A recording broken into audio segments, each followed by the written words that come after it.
Hi, I'm Will from Tested. I'm Norm from Tested. Norm, today we have this guy right here. It's the Cosmonaut. It's a capacitive stylus for touchscreens. It looks like a fat kid crayon. It does look like a crayon. Not a crayon for fat kids, but like a kindergartner crayon. Like a big fat one. Or a big piece of chalk, black chalk. Oh, it does kind of look like black chalk. Right? Although, why would you use black chalk? Why not just green or white chalk? Well, if you have a green board, then the black chalk would show out to be still not really even. So it's made by Studio Neat, the same company that made the Glyph.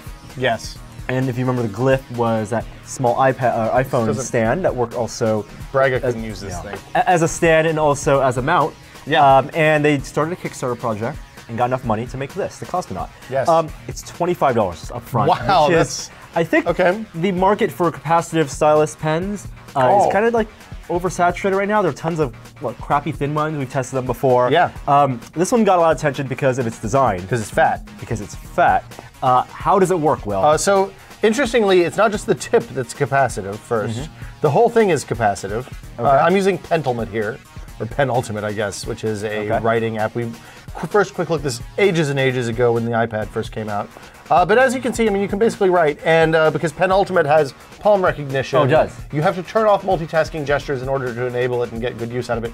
And you tell it how you hold, like where your, what the orientation is, and what your grip looks like. Actually, I can show you that stuff right now.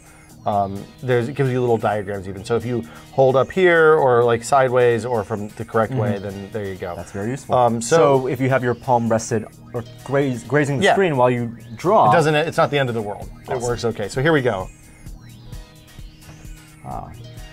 One thing we noticed as we were testing this, our penmanship is crap. Well, the important lesson though isn't that the penmanship is particularly bad. I mean, it is definitely bad, but the problem is you can't really write small. Right, and part of that is due to how sensitive the iPad's screen is. Yeah, there's resolution problems on the screen. It's a big fat tip. That doesn't change when you're using a less chunky stylus. Correct. I think this is less useful for notes than it is for drawing. It's pretty good for doodling and drawing. For example, in Adobe Ideas, illustrations are most popular doodling app. It also leaves a lot of marks on your screen. Well, you can just wipe that off. Yeah, create a new document. I'm going to show the stylus. So it's pretty firm around the edge. And on the describe the shaft. Well, it is a comfortable. Start with the shaft is. The shaft is easy to grip with one hand. Would you say it's firm or it is pretty soft? Firm with a soft tip. Is it pliant or is it resistant? You're incredibly immature. I'm asking serious questions. It actually does depress a little bit.